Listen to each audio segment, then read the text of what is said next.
యెహోషువ గ్రంథము 2వ అధ్యాయము 1 నుంచి 24 వచనాలు.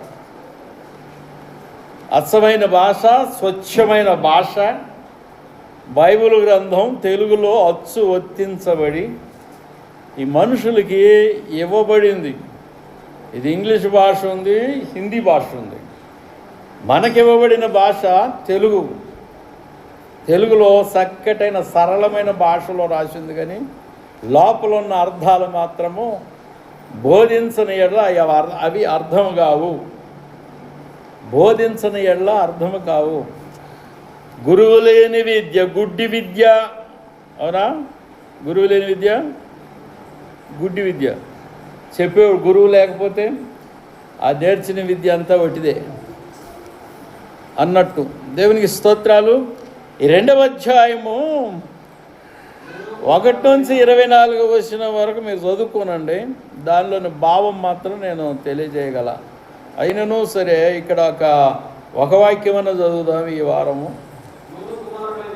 నూను కుమారుడైన యెహోషువ వేగులవారైన 2 మనుషులను పిలిపించి, మీరు పోయి ఆ దేశమును ముఖ్యంగా యెరికోను చూడని వారితో చెప్పి, షెతేము నుండి వారిని రహస్యముగా పంపెను. వారు వెళ్ళి రాహాబనొక వేశ్య ఇంట చేరి అక్కడ దిగగా. ఎక్కడ దిగారు? ఈ నూను కుమారుడైన యెహోషువ వేగులవారైన 2 మనుషులను పిలిపించి, మీరు పోయి ఆ దేశమును ముఖ్యంగా యెరికోను చూడరని వారితో చెప్పి, షెతేము నుండి వారిని రహస్యముగా పంపెను. వారు వెళ్ళి రాహాబను ఒక వేశ్య ఇంట చేరి అక్కడ దిగగా. రాహాబను ఒక వేశ్య. వేశ్య అంటే ఏంటి? వేశ్య అంటే ఏంటి? ఏం చేస్తుందామా? ఆమె డ్యాన్స్ వేయదు. ఉన్న మగవాళ్ళు ఆమె దగ్గరకు వచ్చే మగవాళ్ళు, ఆమె దగ్గరికి వచ్చే మగవాళ్ళు అందరు రారు. ఆమె దగ్గరికి వచ్చే ఎవరో ఒకళ్ళో, 2, 3 ఆమె దగ్గరికి వచ్చే వారందరికి ఎంటర్టైన్మెంట్ చేసి పంపిస్తుంది. ఇక అంతవరకు చెప్పగల. ఎంటర్టైన్మెంట్ ఏంటి, ఏందో ఏమో మీరు తెలుసుకోవాలి. అది ఇంగ్లీష్ పదం. వాళ్ళందరినీ సంతోషపరిచి పంపిస్తూ ఉంటుంది. ఆ పనికి ఏమంటారంటే వేశ్యావృత్తి. వేశ్య వృత్తి చేస్తున్నది. ఎక్కడ ఇది? యెరికోలో అనే చెప్పబడుతుంది. యెరికోను చూడని వారితో చెప్పినాడు కదా. యెరికోలో ఇది జరుగుతుంది అనుకుంటాను. పోయా దేశమును ముఖ్యంగా యెరికోను చూడని వారితో చెప్పి, షెతేము నొద్ద నుండి వారిని రహస్యముగా పంపిన. వారు వెళ్ళి రాహాబను షెతేము నొద్ద నుండి వారిని రహస్యముగా పంపాడు. వారు వెళ్ళి రాహాబను ఒక వేశ్య ఇంట చేరి అక్కడ దిగగా. ఒక వేశ్య ఇంట దిగిరారు. ఈ వేగు సామెతల గ్రంథము 5వ అధ్యాయము 5వ వాక్యం. సామెతల గ్రంథము 5వ అధ్యాయము 5వ వాక్యము 8వ వాక్యము తర్వాత వేశ్య ఇంట చేరారు. వేగు చూసువారు వేశ్య ఇంట చేరారు. వేశ్య అనే దాని గురించి 2 ముక్కలో చదువుదాం. వేశ్య అనేది, ఈ వేశ్య లక్షణాలు ఏంటంటే, దాని నడతలో మరణమునకు దిగుటకు. కొందరు తెలియక పురుషులు వేశ్యల ఇంటికి వెళ్తారు. వేశ్య ఇంటికి వెళ్తారు. వేశ్య ఇంటికి పోతారు. వేశ్య అంటే అర్థమైంది కదా. వేశ్య అనున్నది కొందరు పురుషులను సంతోషపరిచి వాళ్ళ దారిని వాళ్ళని పంపుతుంది. వాళ్ళ దగ్గర కొంత సొమ్ము తీసుకొని. దాని నడతలు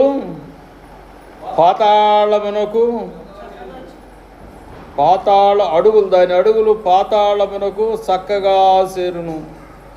దాని నడతలు మరణమునకు దిగుటకు దారితీయును. అందుకని పురుషులైన వారు ఎలాంటి వేశ్యల ఇళ్ళ దగ్గర అడుగు పెట్టరాదు. వేశ్యల ఇళ్ళ దగ్గర అడుగు పెట్టరాదు, కానీ వేరే వాళ్ళ దగ్గర అడుగు పెట్టవచ్చు. వేరే వాళ్ళ దగ్గర కూడా పెట్టరాదు. ఎక్కడికి పోతారు అన్నట్టు? ఒకవేళ పురుషులు అనేవారు అట్లాంటి స్థలాల్లో అడుగు పెడితే ఎక్కడికి పోతారని రాసింది వాక్యము. అడుగులు పాతాళమునకు చక్కగా చేరును. ఆ వేసి యొక్క అడుగులు పాతాళమునకు చక్కగా చేరును. దాని నడతలో మరణమునకు దిగుటకు దారితీయును. 8వ వాక్యం. 8వ వాక్యములో జారస్త్రీయుండు శాయకు పోక నీ మార్గము దానికి దూరముగా చేసుకొనుము, దాని ఇంటి వాకిట దగ్గరకు వెళ్ళకము. దాని ఇంటి వాకిటి దగ్గరకు వెళ్ళకము. జారస్త్రీ వీళ్ళు స్పైస్ అనేవాళ్ళు. స్పైస్ అంటే యెహోషువ పంపిన వేగులు వారు. ఏ ఇంట్లో అడుగు పెట్టారంటే వేసే ఇంట్లోనే అడుగు పెట్టారు. అది వేసే కనుక మరి ఆమెకు ఏం చెప్పారో ఏమో వాళ్ళు, ఆ వేశ్య వీళ్ళని దాచిపెట్టిందని రాయబడింది. మిమ్మల్ని గూర్చిన భయము, ఇజ్రాయేలు వారి యొక్క సైన్యాన్ని గూర్చిన భయము ఎరుకో వాళ్ళకి, ఆ చుట్టుపక్కల ప్రాంతం వాళ్ళందరికీ భయం వచ్చేసింది. వాళ్ళందరిని చంపేసి వాళ్ళ దేశాన్ని వీళ్ళు ఆక్రమించుకుంటారని, ఇజ్రాయేల్ సైన్యం ఆక్రమించుకుంటుందని భయం కలిగి ఉన్నారు. ఆ ఎరుకో వాళ్ళు కానీ, ఆ చుట్టుపక్కల ప్రాంతముల వారు కానీ భయం కలిగి ఉన్నారు. అందుకని ఆ వేశ్యకు భయం వేసి, ఈ వేగుల వారు ఎవరంటే ఆ ఇజ్రాయేల్ సైన్యమునకు సంబంధించిన వారు, ఇక్కడ ఏం జరుగుతుందో చూద్దామని వచ్చారు. ఈ దేశానికి ఎట్లా ప్రవేశించవచ్చు, దీని గౌన్లు ఎట్లున్నాయి, దీని దర్వాజాలు ద్వారబంధాలు ఎట్లున్నాయి, దాన్ని ఏమంటారు కమాన్లు ఎలా ఉన్నాయి, పైన ఆ దారి అంటే పట్టణం చుట్టూ ప్రహరీ ఉంటే ప్రహరీ పైన ఇళ్ళు ఉంటాయి, ఇంకా దారులు ఉంటాయి. ఇవన్నీ ఎలా ఉన్నాయని వేగు చూద్దామని వచ్చారు. వేగు చూసి ఆ దేశపు వాళ్ళని తరుముస్తున్నప్పుడు ఈమె ఇంట్లో వచ్చి దాక్కున్నారు. ఆ ఆశ్రయం ఇచ్చినందుకు పాపం చేయటానికి కాదు, ఆశ్రయం ఇచ్చింది. వాళ్ళ ప్రాణాలు కాపాడుకోవటానికి ఆ వేశ్య, రాహాబ్ అనే వేశ్య ఇంట్లో సొరబడ్డారు. ఆమె వీళ్ళ ప్రాణాలను కాపాడింది కనుక వాళ్ళు దారం ఒకటి ఇచ్చి ఇది కిటికీ కట్టించని చెప్పేసి వాళ్ళు తప్పించుకొని వెళ్ళిపోయారు. ఈ దారం ఉన్న ఇల్లుని నాశనం చేయక ఆ ఇల్లుని కాపాడేదరో ఇజ్రాయేల్ వారు అన్నట్లుగా వాళ్ళు చెప్పుకున్నారు సైన్యము అని చెప్పబడుతుంది. తర్వాత 7వ అధ్యాయంలో ఈ వేశ్యయుని యొక్క శాయల గురించి 7వ అధ్యాయము సామెతల గ్రంథం 24వ వచనము తర్వాత 27వ వచనం వరకు, కుమారులారా నా కుమారులారా, కుమారులు చెప్పబడుతుంది, స్త్రీలకు ఆదరణ కలుగుతుంది. ఆ కుమారులకి భార్యలు ఉంటే ఒక్కొక్కరికి భార్య ఉంటుంది, వాళ్ళకి మంచిగా చెబుతుంటారు, పెట్టు బాగా పెట్టు తిండి అంటారు ఇక మగవాళ్ళందరికీ కదా. కుమారులారా మా మగడ బుద్ధి బాగలేదయ్యా, బాగా చెప్పయ్యా అంటారు వీళ్ళు. వాడి బుద్ధి బాగలేదు, సంచలం ఉంది, నన్ను చేసుకున్నప్పుడు నేను చాలా ఇబ్బంది పెడుతుండు, అక్కడ ఆడదాని గురించి చెప్తున్నా, ఈడ ఆడదాని గురించి చెప్పు, ఇదే రోగం అని చెప్తాను. అలాంటి వాళ్ళకి మగవారి గురించి చెప్పబడింది ఈ వాక్యం. నా కుమారులారా సెవియొగ్గుడి, నన్ను నోటి మాటల నాలకింపుడి. 24వ వచనము తర్వాత కరెక్ట్ 27 వరకు, ఈ మార్గముల తట్టు నీ మనసు తొలగనీయకము. జారు స్త్రీ మార్గముల తట్టు నీ మనసు తొలగనీయకము. మనసు ఎప్పుడు సంచలం అవుతుంది. తన భార్య కన్నా ఎక్కువ శరీరము ఫోకస్ అంటే ముఖ వర్సెస్ ఫేసు కట్ అనేది, లేక ఒళ్ళు తోలు అనేది తన భార్య కంటే ఎక్కువ ఆకర్షణగా కనపడతారు స్త్రీలు. అట్టి స్త్రీలను వీళ్ళు వ్యామోహించుదురు. అందుకని నా కుమారులారా సెవియొగ్గుడి, నా మాటల నాలకింపండి. జార స్త్రీ మార్గముల తట్టు నీ మనసు తొలగనీయకము. జార స్త్రీలు ఎక్కడున్నారో గ్రామాల్లో, పట్టణాల్లో ఈ పురుషులందరికీ తెలుసు. అంటే వీళ్ళు విశ్వాసులు అనుకో, విశ్వాసులు ఉంటారు, సేవకులు ఉంటారు, లేక అన్యులు కూడా ఉంటారు. చెడు స్త్రీ అని చెప్పవచ్చు. జార స్త్రీ అంటే చెడు స్త్రీ, వ్యభిచార స్త్రీ, వేశ్య అని చెప్పవచ్చు. ఆ స్త్రీ గురించి ఇక్కడ బోధిస్తుంది వాక్యం. ఈ రాహాబు అనే సబ్జెక్ట్ వచ్చింది ఇక్కడ. రాహాబు వేశ్య, రాహాబు వేశ్య కదా. అయితే దారి తప్పి నడుసు త్రోవలలోనికి పోకము, అది గాయపరిచి పడద్రోసిన వారు అనేకులు. అది గాయపరసి పడవేసిన వారు, చెప్పండమ్మా, గాయపరసి పడద్రోసిన వారు అనేకులు. ఇంకా ఉందమ్మా అక్కడ. అది చంపిన వారు లెక్కలేనంత మంది. సంసోను పట్టించి చివరికి సంసోను ప్రాణము తీసినది వేశ్య, దెలీలా అనే ఒక వేశ్య. దెలీలమ్మ గారు, ఈమె దెలీలమ్మ. ఈమెకంటే చక్కని మనుషులు అక్కడ లేరు ఆ ప్రాంతాల్లో. అందుకని సంసోను అక్కడికి చేరాడు. భార్య అనేది ఏం చేసింది?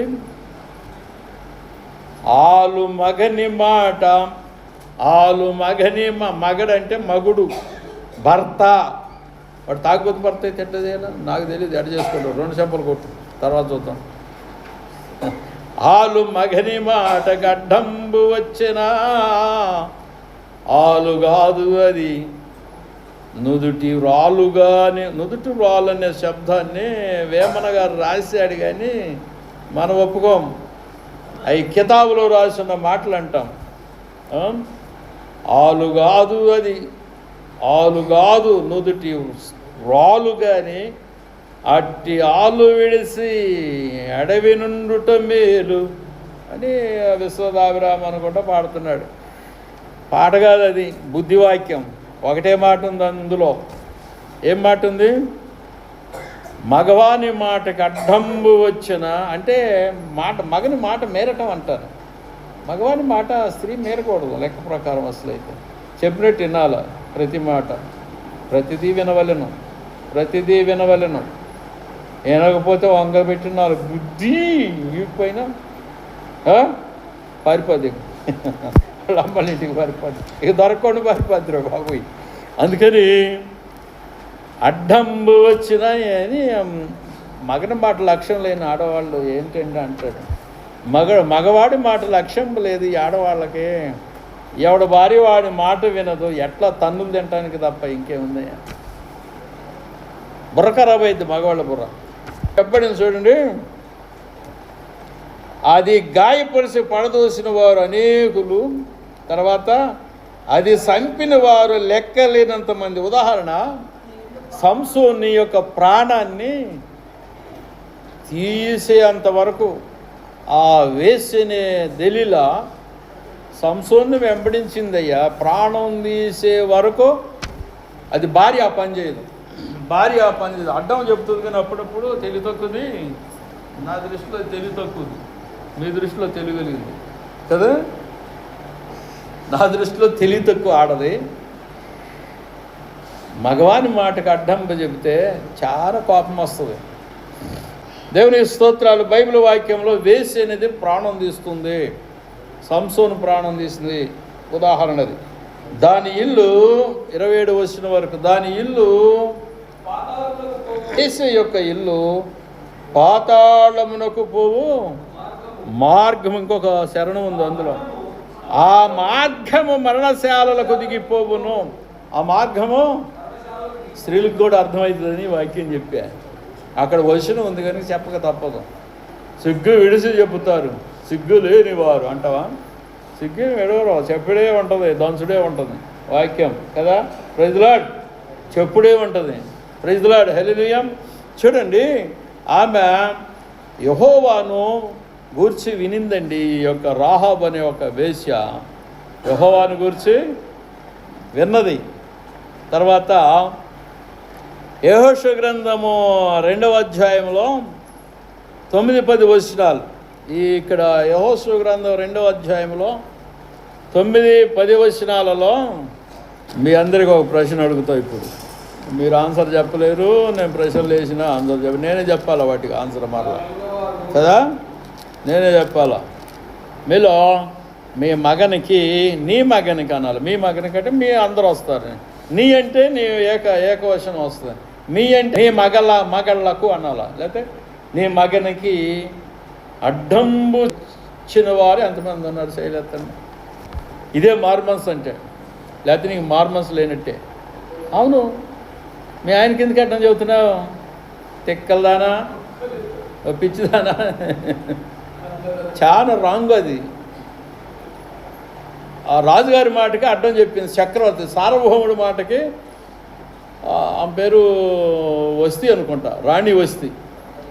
అదే మన బైబిల్ కరెక్ట్ కదా పేరు. ఆ రాణి వస్తి అడ్డం చెప్పింది, నేను రాను రాజుగారి సభకు అన్నది. రాజుగారేం పిలిపించాడు. మాటకు అడ్డం చెప్పినందుకు రాణి వ్యవస్థ నుంచి ఆమెను తొలగించాడు. ఎవరు? ఆ రాజుగారు, చక్రవర్తి, ప్రపంచ చక్రవర్తి అయిన పారసిక మాదీల చక్రవర్తి అనుకుంటాను. ఆ సైన్యాధిపతులు, ప్రధాన అధిపతులు, దేశాధిపతులు ఏమన్నారంటే, ఈమె రాణిగా ఉండుటకు వీలు పడదు. ఈ దినాన భర్తలందరికీ వాళ్ళ భార్యల మీద కోపం వస్తుందండి. రాణిగారి యొక్క మార్గదర్శకత్వాన్ని ఈ దేశం జనులందరూ అమలు చేశారనుకో, మగుళ్ళందరి కోపం వచ్చి అందరూ తమ పెళ్ళాలని కొడతారు కూడా. రాణిగారు మాదిరి ఎలా ఉందంటే, రాజుగారు పిలిచిన ఆ యొక్క రాజ ఆస్థానానికి ఆమె రానందుకు గాను రాజుగారి కోపం వస్తుంది. ఇంకా దేశంలో ఆడవాళ్ళందరినీ వినినప్పుడు అందరికీ భర్తలకు కోపం వస్తుంది. కనుక ఈ అమ్మ రాణిగా ఉండటకు వీలు పడదో అని ఆమెని రాణిగా ఉండకోకుండా తొలగించారు. ఒక శాసనం చేపించి సీల్ చేయించారు రాజుగారితో. మళ్ళా ఆయన మనసు తిప్పుకొని నా రాణి నాకు కావాలంటాడేమోనని శాసనం చేపించారు. ఆ శాసనం రాజుగారు కూడా మేరడు, తన మాట తను మేరడు. ధర్మ పరిపాలకుడు చక్రవర్తి. ఏది న్యాయం తప్పినా రాజ్యం పడిపోతుంది, ఆయన పడిపోతాడు. అందుకని శాసనం చెప్పేసి సీల్ చేపించేసాడు. తర్వాత ఒక అమ్మాయిని ఎతికారు. ప్రపంచం అంతా వెతికితే మొర్దెకై పెంచుకున్న కూతురు ఎస్తేర్ అనబడిన హదస్సా అనబడిన ఆమెని పట్టుకొచ్చి ఆయనకి అప్పగించారు. ఆమె కంటే చక్కనైన ఒక ఆడ మనిషిని రాణిగా చేశారు. ప్రైజ్ ది లార్డ్, హల్లెలూయా. ఎస్తేరు గ్రంథంలో చదువుకుంటే తెలుస్తుంది. మగని మాటకు అడ్డంబు వచ్చిన భార్య అడ్డంబు వచ్చిన వాళ్ళందరూ చేయొద్దండి. మీరు అందరూ ఆడవాళ్ళు కదా, మగవాళ్ళ లేకపోతే మగరాయిళ్ళ? నేను అనకూడదు మగరాయిళ్ళు అంటే మళ్ళీ పెద్ద బాధ లేకపోయి కథ. మగరాయుడు అంటే ఏంది? మగరాయుడు అంటే ఏంది? అది సంసారం చేయదురు బాబు, తర్వాత ఇంకొకరి దగ్గర పోనిదురు బాబు, ఇంకొక దాన్ని చేసుకొని ఇదురు బాబు. మరి ఇదేందిరా రోగం? మగరాయుడు అని పేరు ప్రత్యేకంగా. మగాళ్ళలాగా ప్రవర్తిస్తుంది ఈ పోరి. చేసుకొచ్చిండు 2 ఏళ్ళు అయ్యి చేసుకొచ్చి మగరాయుడులా మగరాయుడు అంటే మోషకు తెలుసు, అందరికీ తెలియదు. మీ అందరికి ఇది అక్కడ భాష, ఆంధ్ర భాష. ఇక్కడ వాడతారా లేదో తెలియదు. ఇక్కడ వాడతారా మగరాయుడైన పదం? ఆ మగరాయుళ్ళే మగవానికి తన భర్తకు లొంగరండి, ప్రతి విషయంలో ఎదిరిస్తారు. చాలా తప్పు కదా. ఈ పద్యంలో ఒకటే నుడుగుంది. వేసి అనే శబ్దాన్ని తీసుకున్నాను. నీ ఇంటివాడు ఒక వేసి దగ్గరికి వెళ్ళాడంటే అర్థం ఏంటంటే, ఆ ఇంటిలో భార్య ఆయనకు సహకారము చేయటం లేదు అని అర్థమయ్యా. సరే, అర్థమైందా? వేరే స్త్రీ దగ్గరికి ఎక్కడికన్నా ఇంటివాడు పరారయ్యాడంటే, వెళ్ళాడంటే ఇంటిలోన స్త్రీ సహకారము చేయట్లేదు. వీళ్ళకి కూడా బుద్ధి వస్తుంది. ఇప్పుడు సహకారం, ప్రతి విషయంలో సహాయం చేయాలి. ఇందాక సామెత చెబుతున్నాడు, అయ్యగారు సాటి అయిన సహాయము భార్యను అందుకే చేసుకుంటారు. సాటి అయిన సహాయము అంటే ఏంటి? సహకారి, సహవాసి, తనతో సమానంగా ఇంట్లో నడుస్తున్నది. Praise the lord. Hallelujah, hallelujah. మంచిగా చెప్పాడు ఆయన, వాక్యం చూపెట్టాడు. ఆదాముకి అవ్వ సహాయం చేస్తున్న సహకారి. అందుకే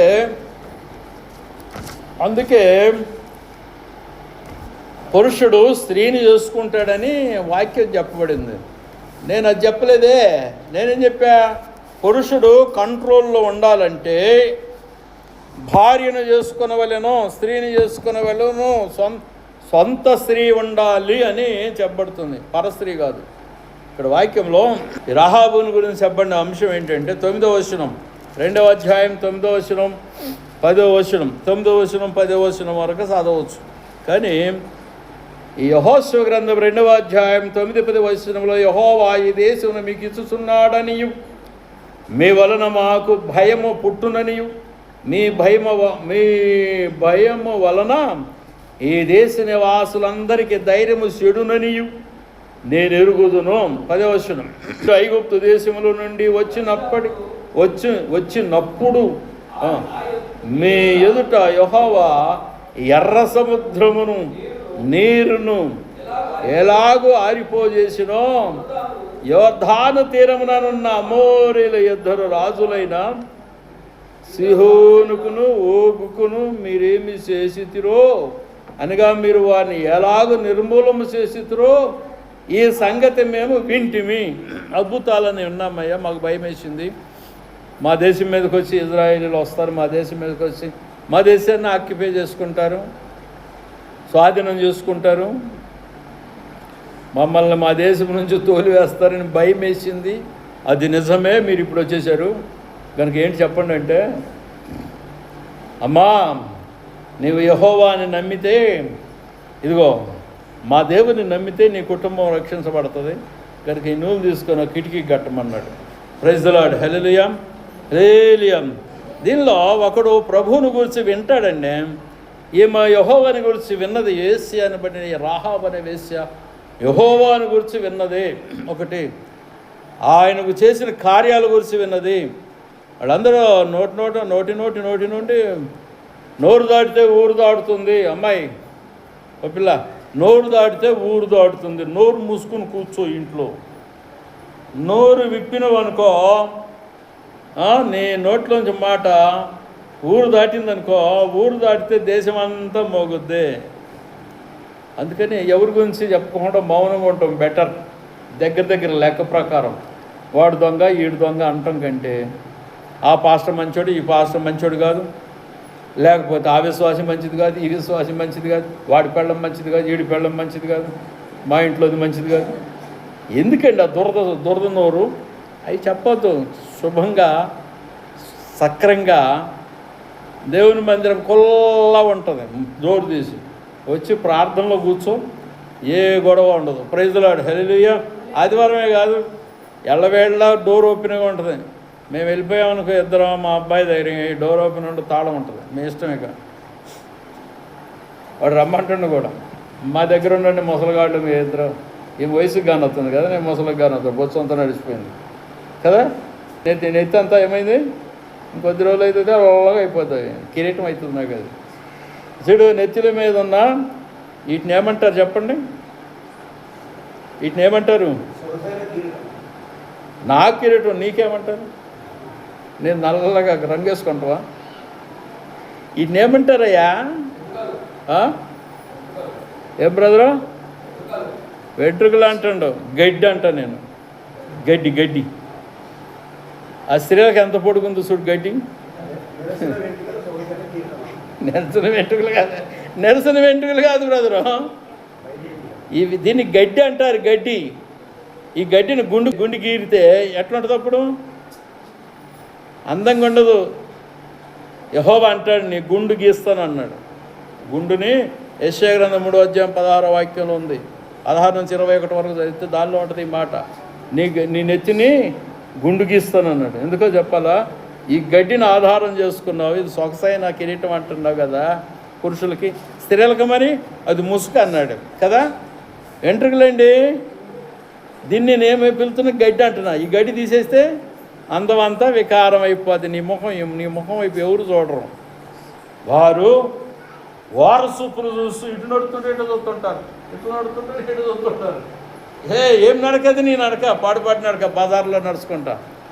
వీళ్ళు నీ ముఖం వైపు చూడాలా, నీ వైపు చూడాలి. ఎందుకు ఆ రోత ఈ గడ్డిని తీసేస్తే నీ వైపు తూతూ ఊసుకుంటూ పోతారు. యెషయా గ్రంథం 3:16-21 చదివినప్పుడు దాన్ని నీతిని నేర్పడానికి, స్త్రీలకి నీతిని నేర్పడానికి అక్కడ చెప్పాడు. దీన్ని నేను గడ్డి అంటున్నాను. ఎందుకంటే తెలుసా, భూమి మీద పచ్చడి గడ్డి మొలుస్తుంది, మనిషి గుండు మీద నల్లటి గడ్డి మొలుస్తుంది, చేతుల మీద కాళ్ళ మీద ఎక్కడ పడితే అక్కడ గడ్డి మొలుస్తుంది. ఎందుకని చెప్పు, ఏమంటామంటే అది నేనేం చెబితే నీకెట జ్ఞానం రావాలా? ఎందుకు? నీ శరీరము భూమి, ఇదంతా బాడీ అవయవాలంతా భూమి. నువ్వు తినే వస్తువు భూమిలో, ఆ భూమిలో ఏ విత్తనం ఉందో, ఈ పచ్చగడ్డి విత్తనము, ఈ భూమిలోంచి వచ్చే వస్తువును మనం శరీరంలోకి ఇమిడ్చినప్పుడు మన శరీరం నుంచి గడ్డి మొలుస్తుంది. ఎందుకు మొలుస్తుంది గడ్డి? ఈ గడ్డి యవ్వనం రాగానే ఎందుకు వస్తుంది? ఈ గడ్డి వెంట్రుకలు అండి ఎందుకు వస్తున్నాయి? యవ్వనం రాగానే మేసాలు వచ్చినాయి సంజీవుకి కదా. మరి చిన్నపిల్లగాడు ఉన్నప్పుడు వచ్చినాయా? అవి ముదరాలు అన్నట్టు లోపల ఈ వెంట్రుకలు గడ్డి వస్తుంది. ఎందుకు వస్తుందంటే భూమి వస్తువు మనం తినటం వలన అది వస్తుంది. భూమికి ఎలా గడ్డి మొలుస్తుందో మనిషి శరీరము మాంసంలాగా తయారైంది కదా, ఆ మాంసం మీద పచ్చగా గడ్డి రాకోకుండా ఈ వెంట్రుకల రూపంలో వస్తుంది. సరే, ఇక్కడంటే అందం కొరకు వచ్చింది, మేసాలంటే అందం కొరకు వచ్చినాయి. మరి తోలు మీద ఎందుకు వచ్చినాయి? ఈపు మీద ఒక్కొక్కడికి ఇంతంత పొడుగుంటాయి చూడండి, ముసలోళ్ళకి చూడండి, అవి ఎందుకు వచ్చినాయి? అదంతా గడ్డే, భూమిలో వస్తువులు తినటం వలన వస్తుంది. ప్రైజ్ ది లార్డ్, హల్లెలూయా, హల్లెలూయా. ఈ దేవుడు ఈ యొక్క సృష్టి అంతటిని గడ్డి మొక్కల చేతను, మన పూల చేతను అలంకరించాడు. సొలొమోను సహితము వీటి వల్ల అలంకరింపబడలేదు అని వాక్యంలో రాసి ఉంది. గడ్డి ఎండును, పువ్వు రాలును, మనిషి కూడా రాలిపోతాడు అని వాక్యం చెబుతుంది. అవునంటే అవునానండి, కాదంటే కాదానండి. మరి నీకేమన్నా సైన్స్ ఏమన్నా, విజ్ఞానం ఏమన్నా తెలిస్తే, సైన్స్ శాస్త్రము ఇది గడ్డో లేకపోతే వెంట్రుకలో అదే చెప్తుంది. బొగ్గు దక్కితే బొగ్గుకు సంబంధించిన వస్తువు ట్యాబ్లెట్ ఇస్తాడు. ఇనుము తగ్గితే ఇనుముకు సంబంధించిన ట్యాబ్లెట్ ఇస్తాడు. ఐరన్ ట్యాబ్లెట్ అంటారు, కాల్షియం ఎముకలకు సంబంధించింది. బ్లడ్ తక్కువ ఉంటే బ్లడ్కి సంబంధించిన ట్యాబ్లెట్ ఇస్తాడు. లేకపోతే బ్లడ్కి సంబంధించిన కూరగాయనో లేకపోతే పండునో తినమంటాడు డాక్టర్ దగ్గరకు పోతే. అది రికవర్ కాగానే, రెస్టోర్ కాగానే బాడీలో అక్కడ ఆరోగ్యం ఏర్పడుతుంది. రక్తము చక్కగా ఎనఫ్గా అంటే సరిపోయినంత వస్తుంది. అప్పుడు యాక్టివ్గా ఉంటారు మనిషి. దేవునికి స్తోత్రం. అవన్నీ భూమిలో వస్తువులే. మనిషి భూమి కనుక భూమిలో పాతివేస్తారు. మనిషి శరీరం భూమి కనుక ఆత్మ పోగానే ఏం చేస్తారమ్మా? ఆత్మ పోగానే మనుషులందరూ ఏం చేస్తారు? వాడు ఆ కోడలు కానీ ఆ యొక్క కొడుకు కానీ ఏం చేస్తారంటే వాళ్ళ అమ్మ నాన్నే పోకముందే జీవ వస్తువులు ఇచ్చి జీవి నిలపవలయు జీవనముగా. అది పద్యం. ఏమ్మా? జీవి పోకముందే జీవ వస్తువులు ఇచ్చి జీవి నిలపవలయు జీవనముగా. జీవి తొలగు వెనుక జీవి వస్తువులేలా విశ్వదాభిరామ వినురువేమ. అంటే అర్థం ఏంటి? వాళ్ళ అమ్మని నాన్నకి చచ్చిపోయిన తర్వాత పిండం పెడతారంట. పిండం అప్పుడు ఇస్తారంట జీవి బతకటానికి వస్తువులు. బొంద మీద తీసుకెళ్ళి పిండాలు పెడతారట. అంతేనమ్మా? బొంద మీద తీసుకెళ్ళి పిండాలు పెడతారట. సుతులు మాయ, తర్వాత సంసారంభులు మాయ, తర్వాత ధనము మాయ, ఘనము మాయ, తనువు మాయ తెలియవాడు మహిమీద ధన్యుడు. ధన్యుడు ధన్యుడు ధన్యుడని మత్తయి 5వ అధ్యాయంలో రాసింది ధన్యతల గురించి. అన్నీ మా జీవిపోయిన తర్వాత మా అమ్మకి పిండం వేస్తున్నానని పెడతాడు. బతికున్నప్పుడు అన్నం పెట్టడు. కానీ ఏది కొడుకు లేదా కోడలు ఎలగొడతారు, లేకపోతే ఇంట్లో నుంచి కదా ఎలగొట్టరు. అమ్మ నాన్న ఎలగొట్టరు. అమ్మ నాన్నని పోషించుకోకుండా ఎలగొట్టరు. బతికున్నప్పుడు వస్తువులు పెట్టడు, వాళ్ళకి కావాల్సిన ఆహార వస్తువులు పెట్టడు. చచ్చిపోయిన తర్వాత అంటే వస్తువులు పెడుతున్నాడు. పిండ వేసి వస్తారంట అక్కడ. పిండాలను చేసి పితరులకేస్తారు. పిండాలను చేసి పితరులకేస్తారు.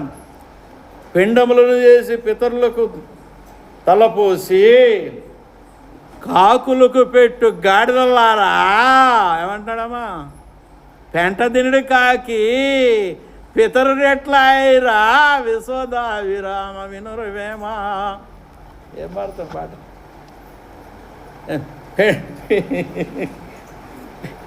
కాకి అంట పితరుడైందంట. వీళ్ళు సచ్చినప్పుడు బంద పెట్టినప్పుడు అది కాకులు వచ్చి పిండాలను ముట్టాలంట. మా పితరుడు వచ్చినప్పుడు ముడుతుందంట, ఆ కాకి వచ్చి ముడుతుందంట. పెంట తిరిడి కాకి పితరుడు ఎట్లాయా? నేను ప్రశ్న వేయటం, నా బైబిల్ ప్రశ్న వేయట్లేదు. వాళ్ళ గ్రంథాలు వాళ్ళనే ప్రశ్నలు వేస్తున్నాయి. 700 సంవత్సరాలు అయింది ఈ పద్యాలు రాసి. ఆయన అన్ని బైబిల్లో ఉన్న వాక్యాలే ఉన్నాయి మొత్తం టోటల్గా. Praise the lord, hallelujah. పెంట తిరిడి కాకి పితరుడు ఎట్లా అయిండు చెప్పు? Praise the lord. అమ్మ నాన్నకి అన్నం పెట్టరు. అమ్మకి నాన్నకి ముసలోళ్ళు అయినప్పుడు అన్నం పెట్టరు. కానీ సచ్చినాక పిండాలు వేస్తారట. పిండం ఏంటి? అన్నం తిందుగా రావే మా అమ్మ మా అయ్య రావే అని పిండాలు పెడతారట. కాకి వచ్చి ముడితే మా తాత వచ్చిండు ముట్టిండు, మా నాన్న వచ్చిండు ముట్టిండు అని అంటారు.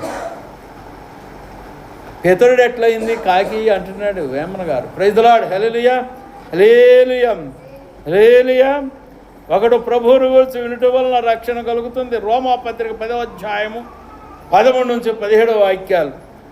ప్రభువును గురించి పత్రిక 10వ అధ్యాయం 13 నుంచి 17 వాక్యాలు. ప్రభువును గురించి ప్రకటించని వారు పంపబడని ఎడల మీ గ్రామాలకి నేను రాని ఎడల, మీరు పిలిస్తే వస్తా, ఇప్పుడు లేకపోతే నేను రాను. పిలిస్తే వస్తా ఇంటికి, లేకపోతే రాను. ముందు పిలవక ముందే వచ్చా. ఎందుకు? మిమ్మల్ని అందరినీ సమకూర్చుట కొరకు, సంఘంగా కూర్చుట కొరకు. ప్రైజ్ ది లార్డ్, హల్లెలూయా హల్లెలూయా. రోమపత్రిక 10వ అధ్యాయము 13 నుంచి 17 వాక్యం. ప్రభువు నామమును బట్టి ప్రార్థన చేయువాడెవడో. ఈ వాక్యం చెప్పండి అమ్మా, అందరూ చెప్పండి. మీరు చెప్పరా? నీకు లేదా బైబిల్? కొందరు ఎట్టొచ్చారంటే సినిమాకి పోతున్నట్టు సోగ్గా బైబిల్ లేకండి ఒప్పుకుంటా వెళ్తున్నారు, 2 చేతులు ఒప్పుకుంటా. బైబిల్ ఏదో నీకు బైబిల్ నువ్వు చదవటం రాకపోతే రాకపోయింది. సంఖ్యలోనన్నా ఉండాలి, బ్యాగ్లో ఉండాలి, లేకపోతే బైబిల్ పట్టుకుని అందరూ చూడాలా. నేను బైబిల్ పట్టుకొని వస్తుంటే చర్చిలకు వస్తుంటే ఏమో దేవుని బిడ్డ రా అని అందరూ ఎక్కుకోవాలి. బైబిల్ ఏది సరే కనీసం బ్యాగ్ అన్న వేసుకొని బ్యాగ్లోనన్నా పెట్టుకో కదా. అమెరికా అమ్మాయిని చూసావా ఎట్టపోతుంది? చూడలేదా? అట్లా వస్తున్నారు వాళ్ళు. అమెరికా అమ్మాయిని చూడలేదా? ఇప్పుడు ఫిలింలో చూడలేదా? మార్మన్స్ పొందకముందు చూడలేదా?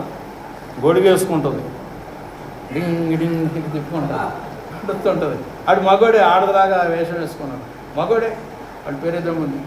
అట్లా వస్తున్నారు బైబిల్ లేకుండా. భక్తులా భక్తిహీనులా? నాకు అర్థం కాదు. బైబిల్ లేకపోతే నాకు పైసలే, నేను కొనుక్కొచ్చేస్తాను. నిజామాబాద్లో 350 ఉంటుంది కవరు, 400 కవరు 100 ఉంటుంది, 120 ఉంటుంది. బైబిల్ 300 ఉంటుంది. లేని వారు అవి కూడా కొనలేమంటే ఉచిత బైబిళ్ళు వస్తాయి, అప్పుడు ఇస్తా. చిన్నవి కాదు పెద్దవి కూడా వస్తాయి. అది కూడా లేదంటే మీరు కొనుక్కొచ్చుకోండి నిజామాబాద్ షాపు. బైబిల్ లేదు నీ చేతిలో. ఏందో బజార్ మన అంగడికి పోతున్నట్టుగా పోతున్నారు చర్చికి పోయేటప్పుడు. బైబిల్ ఏదే? ప్రైజ్ ది లార్డ్, హల్లెలూయా, దేవునికి స్తోత్రాలు. ఈ వాక్యం చెప్పండి, అందరూ చెప్పండి. ప్రభువు నామమును బట్టి ప్రార్థన చేయవాడెవడో, ప్రభువు నామమును బట్టి ప్రార్థన చేయవాడెవడో వాడే రక్షింపబడును. అది వాక్యం. మీరు చెప్పండి చూద్దాం, నేను చెప్పను కానీ.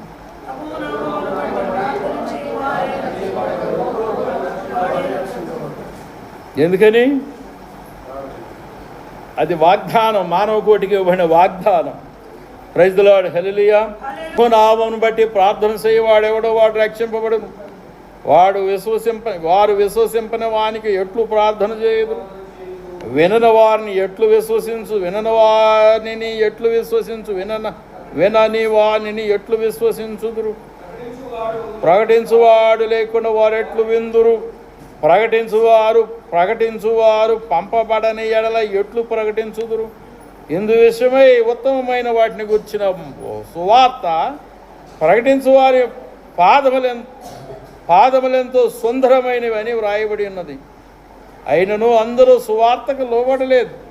ప్రభువా, మేము తెలియజేసిన సమాచారం ఎవడు నమ్మెను అని యెషయా చెప్పుస్తున్నాడు కదా. కాగా వినుట వలన విశ్వాసం కలుగును, వినుట క్రీస్తును గురించిన మాట వలన కలుగును. వినటం అది క్రీస్తును గురించిన మాట ఉంటేనే విశ్వాసం వస్తుంది. నేను చెబుతున్న వేమన పద్యాలను గురించి నేను చెబితే నీకు విశ్వాసం రాదు. దానిలో వేమన పద్యాల్లో ఉన్న తాత్పర్యము బైబిల్లో ఉంది, ప్రతి వాక్యంలో ఉంది. ప్రతి వాక్యం క్రొత్త నిబంధనలో వాడు ఎన్ని పద్యాలు రాశాడు, అన్ని పద్యాల్లో బైబిల్లో ఉన్నాయి అవన్నీ. దేవుని స్తోత్రం. హల్లెలూయా, హల్లెలూయా, హల్లెలూయా, హల్లెలూయా.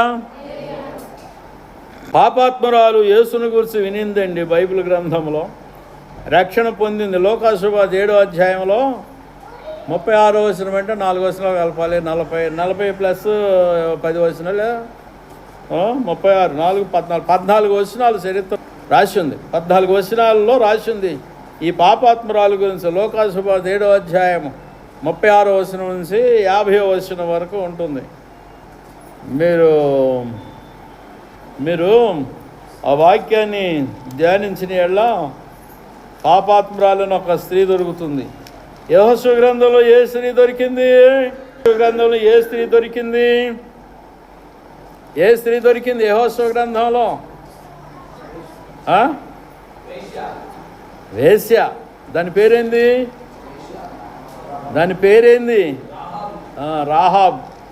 రాహాబ్ అనే వేశ్య. ఈ లోకాసువార్తలో ఏ స్త్రీ దొరుకుతుంది? పాపాత్మురాలు. ఆమె పేరు లేదు కానీ పాపాత్మురాలు అని, సిన్నర్ అని ఉంటుంది. She is a sinner. I knew her that she was a sinner. I knew her, నాకు ఆమె తెలుసు. I knew her that she was a sinner in the time of Luka the writer, an apostle or epistle. దేవునికి స్తోత్రాలు. మన దేవుని యొక్క వాక్యంలో లోకాసువార్తలో చదువుకుందాం.